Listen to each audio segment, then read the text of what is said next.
Step by Step. 19 Essential Dhamma Talks by Sayadaw Jotika.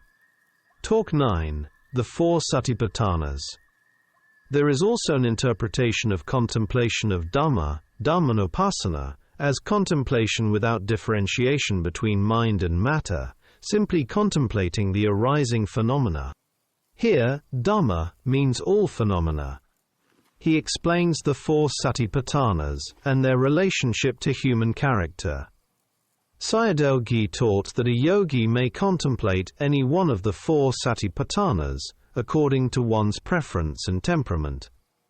In some of his talks, Mogok Sayadaw said that if a yogi discerns anicca quickly, then any Satipatthana object suitable to that yogi's character may be used. The object one prefers often has the strength of collectedness.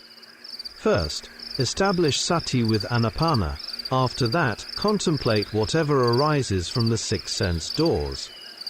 Then contemplate the rising and falling of the in-breath and out-breath.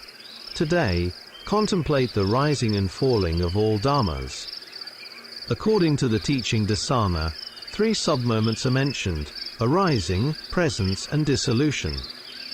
However, because dissolution happens extremely quickly, yogis usually discern only arising and dissolution.